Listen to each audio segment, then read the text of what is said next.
Shavua Tov, dans la paracha de Balak, on a, au début de la paracha, quand Bilam demande à Kadosh Baruch Hu, est-ce que je peux aller avec eux? Kadosh Baruch Hu lui a dit, Lo telerimaim. Lo taor et am ki baruch, on n'a pas besoin de toi. Le peuple est béni, on ne peut pas le maudire. Non, ne va pas avec eux. Bilam insiste.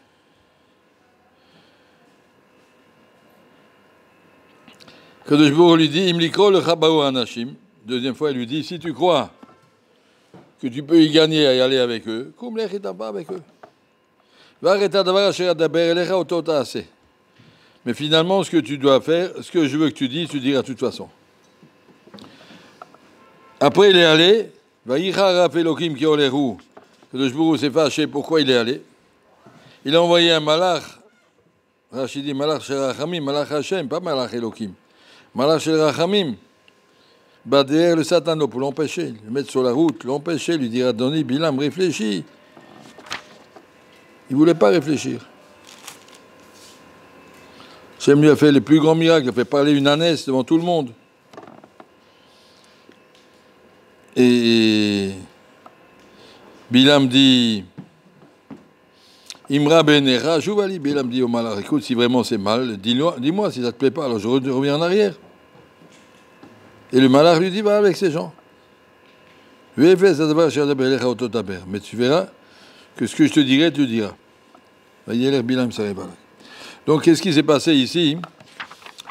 Il y a marqué Tov veyachar Hashem al ken yoreh chataim baderech. Que le Jbour est bon et droit, et il donne des bons conseils aux gens qui font des averot. Yoreh chataim baderech. Il leur donne des conseils comment faire pour revenir sur le droit chemin. Monsieur Bilam est un tordu, est un perdu. Et Akadosh Baruch Hu essaie de lui dire au début, ne va pas. Abba le taher, ça y est, Abba l'étamé potrim, on lui ouvre la porte. On ne le pousse pas. Celui qui est sur le bon chemin, Akadosh Baruch Hu l'aide, sur le mauvais chemin, il laisse aller. L'homme sabrira. Mais de l'autre côté, même si l'homme est libre, Akadosh Baruch Hu donne des petites indications. Il te fait montrer que c'est pas bien, je suis pas content. Yoreh Chataim Bader lui montre, n'y va pas. Hachem lui a dit, n'y va pas. Il a insisté, Bakasha, tu es libre. Mais avec ta liberté, avec tout ce que tu veux, tu arriveras à pas faire plus que ce qu'Hachem voulait. Ce que je t'ai programmé, tu diras. Tu le veuilles ou non. Ta liberté, elle concerne tes choix, mais les résultats sont ceux qu'Akadosh Baruch Hu veut fixer. L'homme est libre s'il veut voler ou pas voler. Je vais être un voleur. Être un voleur, c'est moi qui décide. Mais si cette personne doit perdre de l'argent, ce ne sera pas par un voleur, ce sera par un incendie, ce sera par toutes sortes de choses. C'est que je dois décider pour cette personne, de toute façon, ça se réalisera. S'il doit perdre, il va perdre. Je dois fixer combien de tout l'argent que je te donne, tu vas perdre cette année.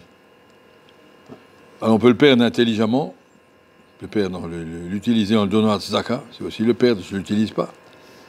Alors tu as évité d'autres pertes, et tu peux le perdre bêtement par des incendies ou des voleurs, par le dentiste ou le garagiste, toutes sortes de choses qui vont faire que ton argent il disparaît pour rien.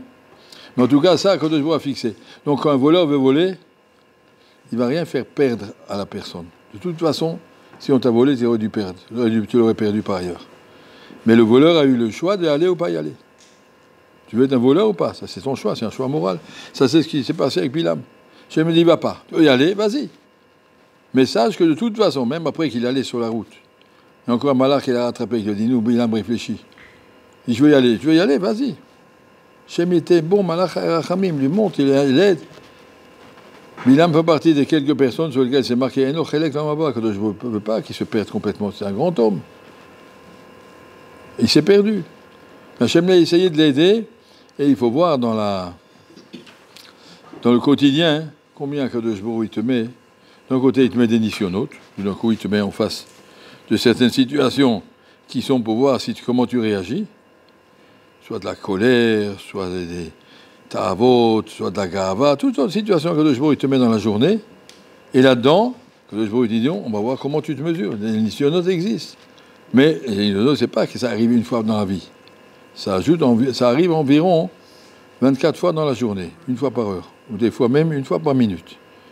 Toute la vie, c'est nisyonos. Que le Jbourou veut nous aider, nous ouvre les yeux, il nous montre, mais on veut pas. Si on veut pas, tu es libre. L'homme reste libre, mais encore une fois, le résultat est dans les mains d'Hachem. Ça, c'est la base de la Emouna et du Bitachon. Je sais que personne ne peut rien me faire perdre. Si quelqu'un m'a volé, je n'en veux pas. De toute façon, si ça n'avait pas volé, ça aurait été brûlé. Mais quand même, il faut qu'il fasse chouva, c'est un voleur. Ça ne chamal, c'est perdu. Donc ça, c'est un petit peu l'idée que la Torah veut nous apprendre avec Bilam. Regarde comme Akadosh Baruch Hu est bon, il te donne des indications, tout le monde peut les voir dans la journée. Des fois, tu marches dans la rue. Moi, ça m'arrive souvent, je marche, et puis j'arrive sur un arbre, hop, le chapeau tombe, accroché dans les branches.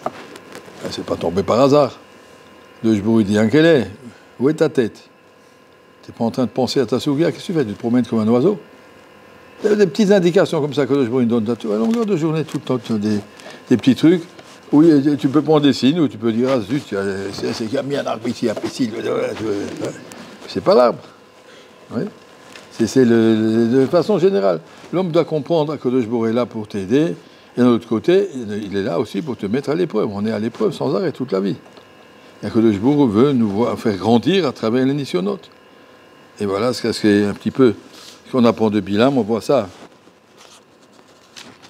Dans la fin d'Aparacha, cette horreur qui s'est passée avec les Bnot de Moab. Comment les Bnei Israël n'étaient pas préparés à ce Nisayon, ils sont tombés. Et qu'est-ce qui est arrivé? Il y a un qui était un grand rachat, qui a voulu faire la Avera, Befaresia le Né, Moshe le Né Koladat Bnei Israël. Et de l'autre côté, il y a eu Pinchas ben Elazar, ben Aaron à Cohen, lui s'est levé, Vayakom Mitoch Haeda, tous étaient assis, en train de pleurer, mais regarde ce qui arrive.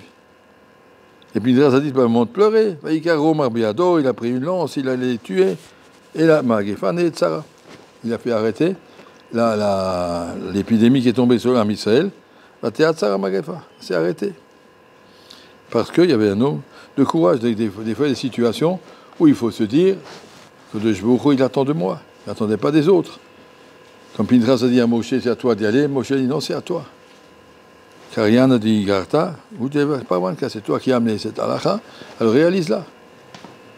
Oui, il y a des choses, et que le Jbourou nous envoie des mitzvot, il nous envoie des occasions, il faut savoir les saisir, il faut savoir comprendre que ça n'arrive pas par hasard, et ça arrive par la volonté d'Akadosh Baruch Hu. Et comme ça, dans cette paracha, on apprend un petit peu à se gérer dans la vie, à comprendre qu'Akadosh Baruch Hu, c'est lui qui crée les situations, et c'est lui qui crée les solutions. Shavuot Tov Mevorach.